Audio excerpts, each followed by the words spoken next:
আসসালামু আলাইকুম এভরিওয়ান। ফার্স্টে আমরা চলে যাব রাস্তার ধারে যে নদীর পাড়ে শাকগুলো রয়েছে সেগুলো তোলার জন্য। তো আপনারা কে কে এই শাকগুলোকে চিনে থাকেন অবশ্যই আমাকে কমেন্টে জানাবেন। তো এই শাকগুলো আমি একটা একটা করে তুলে নেব। এর ভিতরে যে পাকা পাকা যে ডোকাগুলো রয়েছে সেগুলো তুলে নিতে হবে। আর যে পাতাগুলো ছড়ানো রয়েছে সেগুলো কিন্তু তোলা যাবে না, কারণ এগুলো কিন্তু সিদ্ধ হবে না।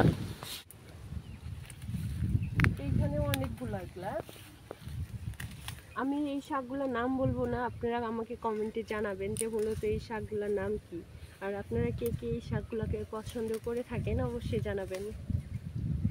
দেখেন এখানে কিন্তু অনেক রয়েছে।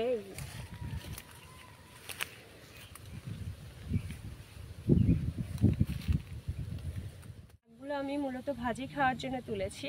তো আপনারা কে কে এই শাকটাকে চেনেন অবশ্যই জানাবেন। আজকে আমি এই শাকটার নাম বলবো না, এবং আপনারা এটা কিভাবে খেতে পছন্দ করেন, অর্থাৎ কি রেসিপি করে খেতে পছন্দ করেন অবশ্যই জানাবেন। এটা মূলত আমি ভাজি খাওয়ার জন্য তুলেছি। তো আমার আসলে জানা নাই যে এটা আসলে আর কি ধরনের রেসিপি করা যায় এটা দিয়ে। অবশ্যই আপনারা আমাকে কমেন্টে জানাবেন, আমি ট্রাই করব আপনাদের মতো করে রেসিপি করার জন্য। এই শাকগুলোকে কিন্তু ভালোভাবে বেছে নিতে হবে, কারণ হচ্ছে এর ভিতরে অনেক সময় মাকড়সার ভাষা থেকে থাকে, আবার হচ্ছে এখানে এই শাক যে কালার সেম কালার পোকা থেকে থাকে, যার জন্য শাকগুলোকে আমি দেখে দেখে বেছে নিব। দিয়ে রাখা শাকগুলো আমি কড়াইয়ের ভিতরে দিয়ে দিব, একটু লবণ দিয়ে দেবো উপরে।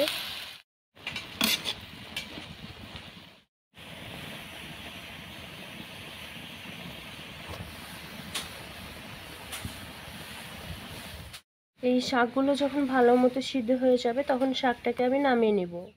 এখানে বেশ কিছু পরিমাণ পেঁয়াজ কুচি এবং রসুন থেতো নিয়ে নিয়েছি এবং মরিচ এভাবে কেটে নিয়েছি। আপনারা চাইলে কিন্তু শুকনো মরিচের পরিবর্তে কাঁচা মরিচও দিতে পারেন, তবে শুকনো মরিচ দিলে কিন্তু এর টেস্টটা অনেক বেড়ে যাবে। কড়াইয়ে দিয়ে দেব তেল, পেঁয়াজ রসুন এবং মরিচ একসঙ্গে দিয়ে দেব। এগুলো ভাজা হয়ে গেলে এর ভিতরে আমি সিদ্ধ করা শাকগুলো দিয়ে দেব।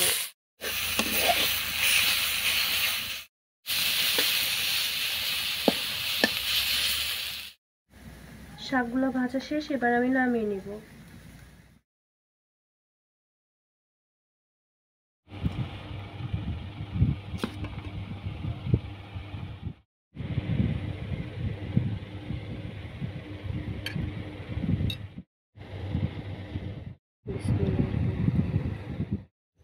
আমার কাছে এই শাকটা অনেক পছন্দের। তো আপনাদের কার কার এই শাকটা ভালো লাগে অবশ্যই জানাবেন।